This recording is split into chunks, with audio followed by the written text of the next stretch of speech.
Okay, good afternoon. Appreciate you all understanding the switch from my normal press conference from Monday to Tuesday. Thank you. Pleased with our team's performance, obviously, from this past week. I thought we played good in all three phases, did some really good things. There's still many things we could do to improve, so that's the good thing. So back to work. A little different for me today because I've already moved on here for 2 days, but excited about this opportunity here this week, playing at home. Should be a fantastic crowd. I'm sure it'll be sold out.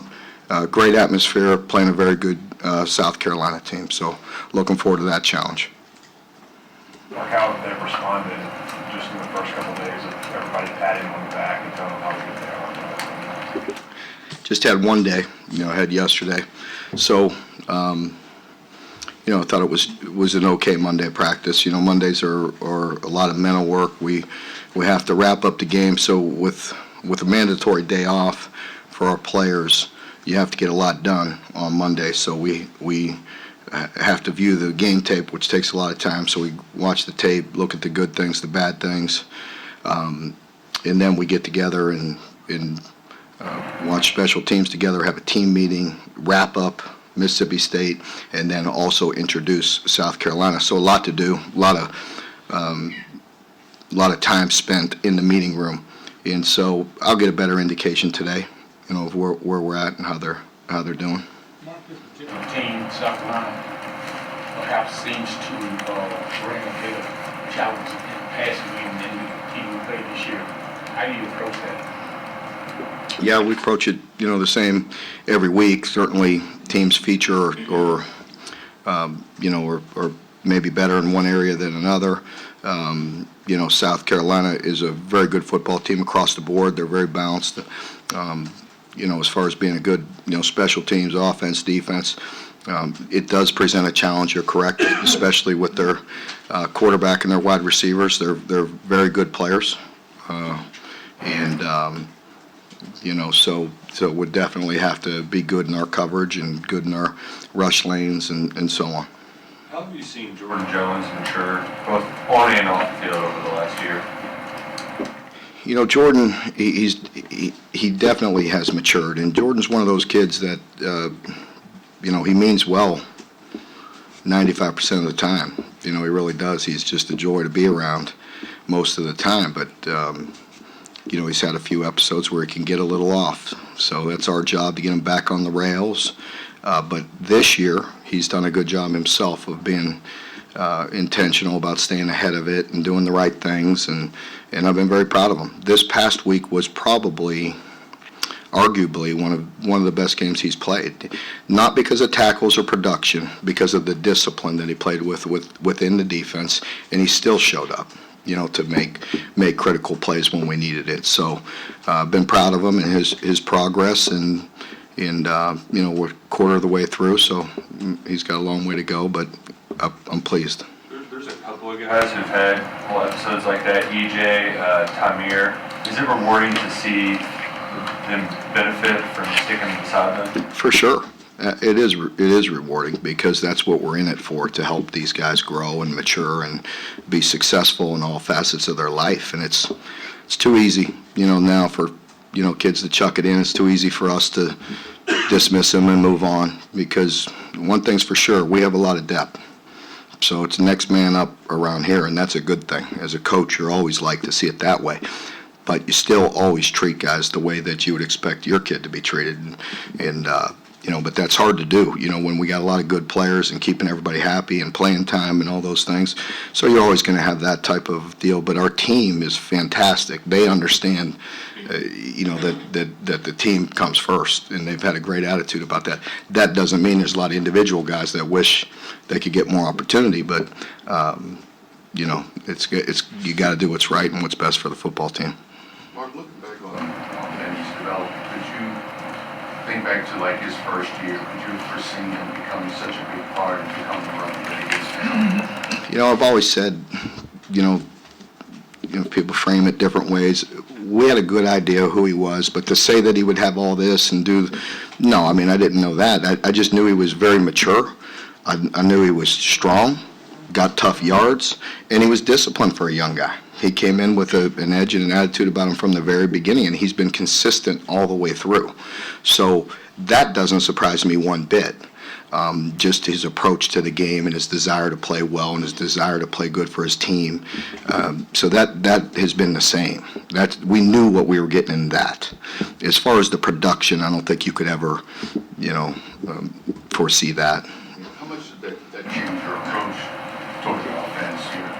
Seeing how big the running game could be? Well, it definitely does. You definitely morph into doing what you're doing successful and helping. Again, it's a recipe to win games. That's all you're looking for, is that formula, that recipe to help you win football games, because ultimately that's what it's about. We all know that. But you also have to progress and make sure you're doing the things to win games a different way. You can't always win them one way.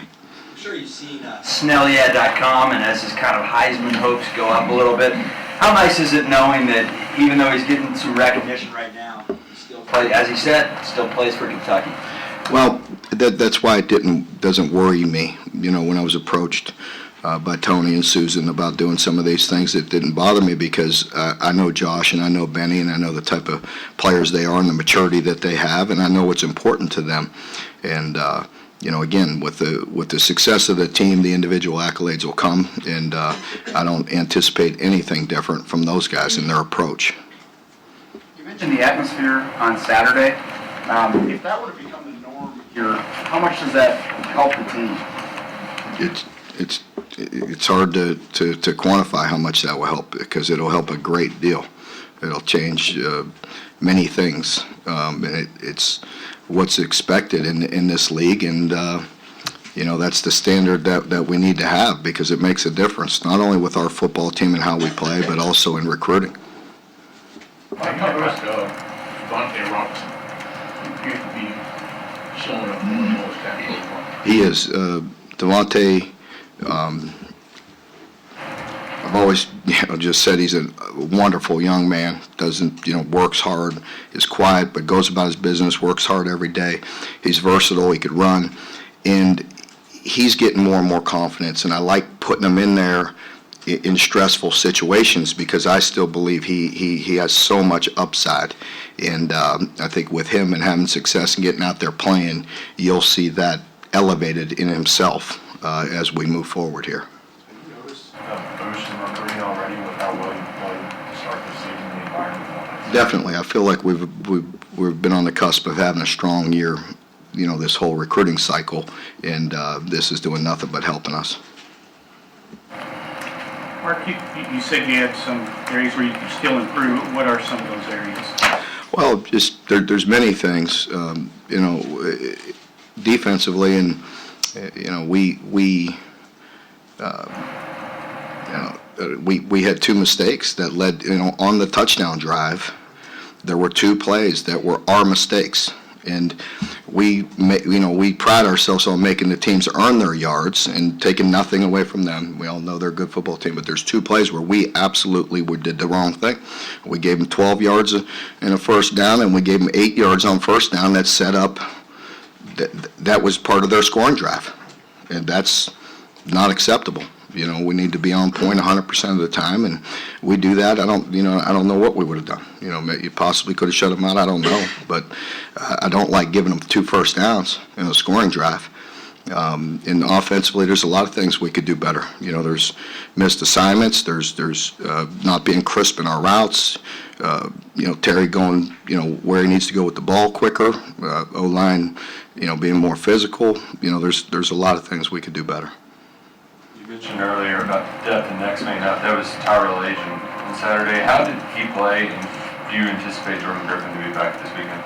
Yeah, Jordan will be back full go, and Tyrell is doing some good things. He's a different kind of player. He's very good in our dime situations. He's a good player away from the ball, in the middle third, half field, quarters. He's got good range, good ball skills, and a good feel, and I like getting him going a little bit more. I know you want to give a lot of credit to your assistant coaches and student athletes, but how rewarding, satisfying, how relieved are you in getting some things accomplished that haven't been accomplished in a long time, ranked in the poll, and winning 2 SEC games, starting off 2-0? Yeah. Just think about yourself for a minute. I mean, I really don't. Really don't. I mean, am I proud? Am I, grateful? Am I happy? Yes. But it's still in the moment. It's on to the next. And sure, it's a great feeling. Go home and enjoy it for a night and move on to the next opponent. So, yeah, I'm proud of the process that's going on with the team and with the staff and the players buying in, and some things that we've been talking about and preaching and working for years, come to fruition, and just want to stay the course. As I say every week, I don't ever get too far ahead of myself. We got to prove it again this Saturday. How are you reminding players to kind of keep things in perspective, despite all the good things you've written about? Well, it starts with, the respect that we have for our preparation. It's obedience. It's, being obedient and the discipline to do things that you have to do. And, there's something about earning it, and you earn it with the way you prepare. Our players are starting to buy into that. They like the grind, the discipline that it takes to earn it throughout the week. And, the only, we talk about all the time, a successful season comes from some successful weeks. How do successful weeks come about? Each day, and that's all we try to focus on is the day. So we got to have a great Monday. We did that, and John asked me about that, and I'm just going to put that in the okay category. And we need to have a great Tuesday. Mark, how different is South Carolina offensively prior to running the offense? Pardon me? I said, how different is South Carolina offensively with a new coordinator? They're different in some ways, and Eric Wolford's also on that staff, and Dan Warner, some friends of mine, guys I've known for a while. But they're a good team, and they're different. They're bouncing around a little bit. They have a great quarterbacks and wide receiver. I think they're trying to feature those guys, which makes sense because they're dynamic.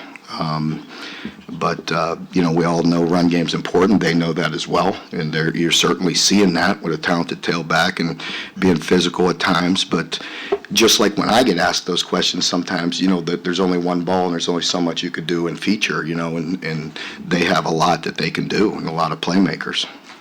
The offense has faced some aggressive defensive coordinators so far, Bob Shoop and Todd Grantham. Is Will Muschamp's defense draw similarities to those you've already faced? Similar in that structurally very, very good, very sound. Make you beat them. They've been very good on third downs. They've been incredible on third downs. So you got to win some third down matchups. So we've got to convert some third downs offensively. But they're just good, sound, fundamental football team. What makes them so good on third down? They're just winning a lot of one-on-one matchups and competing and getting them in some longer yardage situations as well. How much do you think bringing in Brad White and moving Dean to the secondary, how much do you think that's just helped the defense? It's helped. It's helped. Brad brings a wealth of experience coaching that position. And, again, you've heard me talk about it, but I know the talent that we had at that position and help elevate Josh's game and Boogie and Jordan Wright, and the great young players that we have, and Jared Daniels playing very good football as well when he's getting opportunities. So he's done a very good job. And Dean is an experienced veteran guy that helps in a lot of areas. What he's done in special teams and how he works special teams is really doesn't get talked about enough. And if you know Dean, he's okay with that. He just wants to go to work and do his job, but he does a fantastic job with special teams, and he brings the experience in the secondary that helps as well. Mark, 4 games, 4 different start times. How challenging has that been for your team? And do you have a preference as to when kickoff is? I really haven't put any thought into that at all, other than I get home late. Yeah, so it doesn't matter. I'll be excited to play a night game at home this week. Should be beautiful weather, great crowd. It'll be great atmosphere. So I'm excited about this start time. There's not a real standout on your defensive line. You just have a lot of guys putting forward some productivity. How do you sort of convince them to play that way and to play as a unit, and how is that going? Well, they've been unselfish. They're playing hard. It's nice to have that rotation and continue to rotate guys through, and they've been pretty evenly dispersed, in particular this last week. And so guys are just buying into their role. And, you know, you guys always burn me on, they burn every coach on cliches, but the truth is the strength of our team is the team, you know, and that's the truth. You know, we are good together. We have some individually, you know, very good players that are getting some recognition they deserve, and we have some of our standouts make big plays in that game. But our team just plays well together, and that's when we're at our best. And that's a great example of the defensive line. The strength of that group is just the group. There's a bunch of guys playing, and they're all playing well. If I had told you that Clinton would be limited the way he's been and that Josh wasn't going to be able to play at the start of the season, would you have expected that kind of productivity out of this group? I had confidence in the group, but they needed to be challenged. They needed to step up, and they have. So to say that I would have guaranteed you that, I would have had to say they need to prove it and earn it like we talk about. Is there something that Coach Lamar has kind of done to be able to bring out the best? He's just methodical in his approach, just like this business is. Just keep on doing what you do, and being methodical in your approach, and doing the things that you know are right, and continue to build on those, and areas where you need to improve, look at them and get better. And that's what we try to do. And you know, that's why I hired Derek, because the system, the style of defensive line technique, you know, teaching is what I believe. And I've always had that style, and he's done a very good job with them. Talk about your wide receiver play. Well, it was good to see Dorian step up and make a huge play. You know, in our two scoring drives, you know, Dorian makes the big individual play, and you know, we've talked about it in here many times. You play a good, strong, physical game, but at some point somebody's got to make a good play, win a one-on-one. You saw Dorian make a one-on-one, led to a scoring drive. You see CJ make an incredible catch, led to a scoring drive, and you're seeing that. And overall, yeah, I think it's fair to say that we need to improve in all of our position groups, and wide receiver are no different, and we want to keep on improving and working and getting better and more efficient in the pass game. Mark, interesting week in terms of national perception. You get the ranking, but then I think you opened as underdogs. What does that say about the program, and maybe more importantly, do you care about that stuff? I don't care. I don't care. You know, I think we were 2 touchdown dogs last week, weren't we? So, you know, I don't know. Just, you know, we're just going to go about our business and do the best we can. As far as the recognition and all that, I'm good with it because the players have earned it. They've worked hard. And, you know, that's fine, but it cannot distract from us. It should not and will not. But they do deserve to get some recognition because they put a lot of time in, and it's about the production that they've done this year. So they didn't get that in the preseason, you know what I mean? And so they've earned that through the work that they've done. Mark, one of the doors you've knocked down was the job you did on a quarterback who's as dangerous as it gets. Can you talk a little bit about the discipline it took to do that so effectively, and how that serves you moving forward? Well, there's no perfect recipe for that, because as I like to point out before, when I get asked that question, tell me a coordinator that has not been burned by a dual threat quarterback. Show me one, please. You know, because we've all been there. It's just they do things. They ad-lib. They make plays when things break down. They're talented players. So the better your team is, the better opportunity you have to be successful. Structurally, they were in the right place. I said after the game, Coach House had a great plan. It wasn't overly complex. We had good change-ups, and the players executed and played extremely hard, and we kept them off balance. It went that way. It's not always going to go that way. It's just, you know, we won some one-on-ones, both in protections and in coverage, and, you know, got them behind the chain some. So there's no perfect recipe. Believe me, I've watched I was going to just cuss right there. I've watched a heck ton of football, and I've watched it all. If there was a perfect recipe, believe me, I'd find it and copy it. Yeah. Oh, sorry, Don. With you talk about the plan that it wasn't overly complex. Was that because you got the personnel now that you could trust those guys, where maybe 3-4 years ago you had to be maybe even more complex than you wanted? to be, but you felt like you had to do that to give yourselves a chance?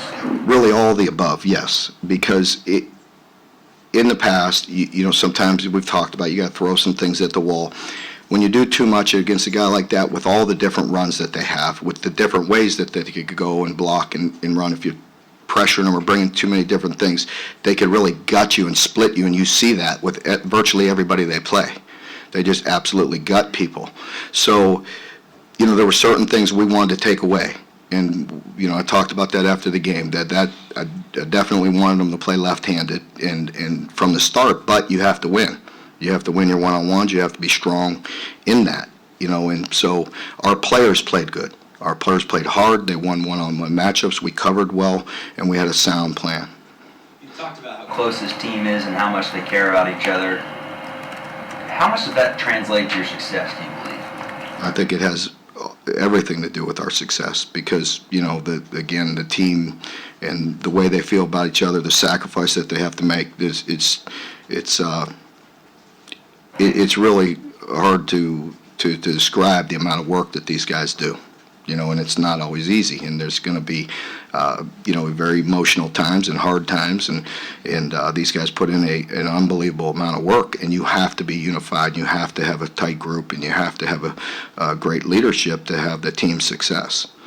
From a defensive coordinator perspective, how difficult is it to stop sort of the Terry Wilson, Benny Snell combo? And do you ever sort of whisper in Eddie's ear, we could try this, or maybe we should, you know? I mean, you know, I have at times, but I mean, I really, you know, at times I do, and Eddie appreciates that, because if I'm seeing things that they're, I mean this, you know, offense coordinators, there's a lot of plays they have to call. If something's working, or, you know, I want to make sure they defend it before we move on. Because as a defensive coach, you're letting us off the hook if you're not defending. You just decide to call something different.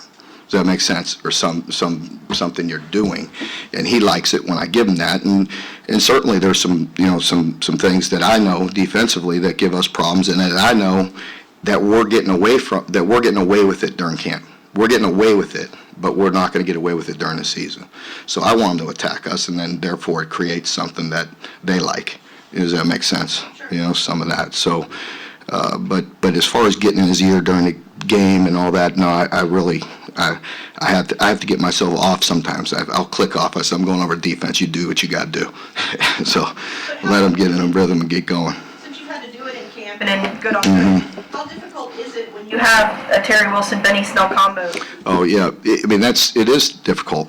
It's with those quarterbacks. It also with, you know, quarterbacks that could pull it down and run. So you want to get pressure on them, but you got to cover as well and all that. So if you're getting pressure and you're getting too far up the field and you're not, you know, super disciplined in your rush lanes, and even if you are super disciplined in your rush lanes, if they're covering them, he just pulls it down and runs. I mean, there's a first down right there, and it breaks your back. And, you know, it was evident last year when Stephen did it against South Carolina late in the game, you know, because you have to account for guys that could run. You know, this isn't pro football where most of those guys don't run, you know. You're seeing more and more of it. But in college football, you always have to account for the quarterback. And so it makes it tough. How much has it helped the past few years having guys like Boone or Benny be as productive as they are in terms of taking pressure off the quarterbacks and not having to do too much? It's very big. And I think, you know, I don't think that's really any different. All quarterbacks will tell you that. You know, if you have a run game, if you have some balanced attack and can, you know, keep people off balance, it helps. It definitely helps. Mark, this idea With a guy like Terry, who is mobile, and with that being kind of the rage in college football now, does that, how have you seen him look at what they do and just say, okay, I'll let them do what they do, even though I can run, just let them do what they do, and I can just try to find guys in place where they are.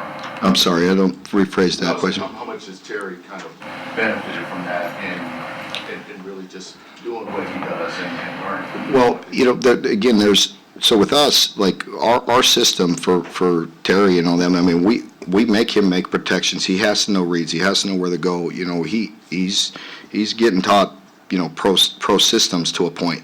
And then, but in college we have runs where there's reads, and I don't know one college team in America that doesn't have them, where there's reads where you have to do one thing or the other. You either have to give it or you have to pull it, or you have an option to give it or throw a pass, an RPO. So, I mean, that's just the game, and it's trickled into the NFL as well to a point, you know, with the RPOs and where it's going there. So, you know, and then the other part of Terry, it's just letting them play, just the comfort of playing. And that you can't coach, like when he's in the pocket and he's looking to distribute the football, we need to improve and he wants to throw the ball, but when it breaks down and he pulls it down, I thought he's made really good decisions there. Saturday there was a couple plays where he could have stayed with it a little longer, and but that's, I can't tell you a quarterback that we faced that hadn't gone through that as well. You know, that's normal progression. You know, as much experience as Fitzgerald has, and I have all the respect in the world for him there. But, you know, everybody can look at the film afterwards and say, man, I should have stayed with this or done that, you know. So that's just coaching, and Terry's no different. I think he's doing very good and working hard to get better every day. Mark, this idea of kicking down doors, contrary to what you may think, we enjoy doing that. You know I don't like getting stuck on any narrative longer than about a day. So let's just put that to rest and go on to something new. You guys make it a point. I'm just going to go back to just being just dead boring. I'll just give you nothing. You know what I mean? I'm just going to all just one word answers. How's that? Yeah. Okay, I'm teasing you. It's not you. Is that an original Stoops saying, or where did that? No, it seems like it'd be a. I don't know, but it doesn't. I don't need to talk about it anymore. It's just, my point is that the frustration is our players don't need to hear, you know, the negative tones, all that. You know, as you're here, I'm talking about going back 5-6 years. You know, you're just here. You're just trying to do your job. You're just kind of trying to keep on working, pushing the program forward, and you know, the players and this, sometimes they don't deserve all those, the history. These guys come in, they work, they put their head down, they're just trying to do their job and help this program move forward, and they don't deserve this and that. You know what I mean? Coaches, that's fine. You know, we're fair game 24/7, but the players, I think it just gets old sometimes. And this group, what I love about them is all they're worried about is right now. You know, and that's the beautiful thing. You said on your show last night that Drake Jackson probably doesn't get the credit that he deserves. Mm-hmm. What is it that he does that we, you know, people maybe just don't see, the things that you really like that you see? Pardon me? What do people not Things see? you like? Yeah. Well, Drake, he's solid. You know, he's unbelievably passionate about this game. Always has been. He's a great technician. That's why he's able to play the way he does, as effectively as he does.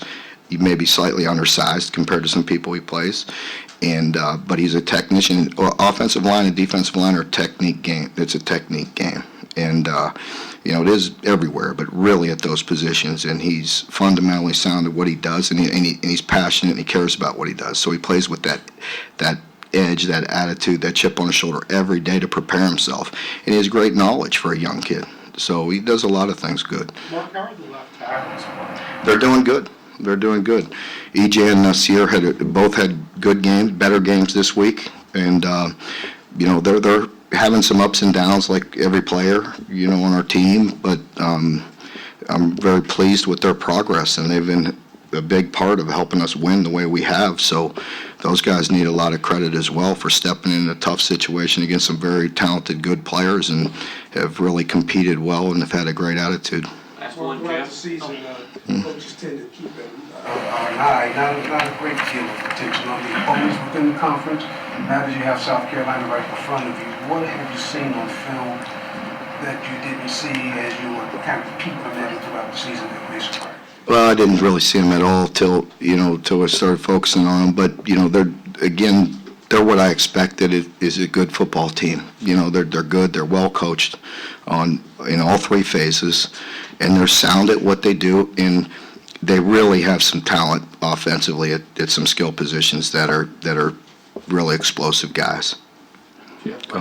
One of the companies that does some video grading and that type of thing said that you do 4 games, your top 4 guys on the season are all offensive linemen. Is that consistent with what you've seen and how you guys grade them and how it's working? I mean, we do a lot of analytics, but I can't get that deep into everything, you know what I mean, until the off-season or whatever, so, you know, some people, that's their full-time job doing that, you know, so we dive into a lot of things, and certainly we're very hard and critical on our players and grade them exceptionally hard, and Coach Slarman does a wonderful job with that, so we use our own grading systems and everything. But we've seen the line, you've heard me talk about it in general, how pleased I've been. I think the individual players will be the first one to tell you, maybe a game here or a series here, you know, where they may have been off a little bit, but in general, extremely pleased with that group. Again, this week, our inside guys really played well. You know, Logan had the penalty that's not acceptable. Outside of that, he would have been probably player of the game with Bunchy, you know, because Bunchy and him played very good. Drake played good, but again, our tackles have done a nice job also. So in general, I've been pleased with them. Not perfect. Certain games they've been better than others. Each individual guy, as a group, collectively, they've played very well. All right, folks, thank you very much. Yep, thank you. Of course, interviews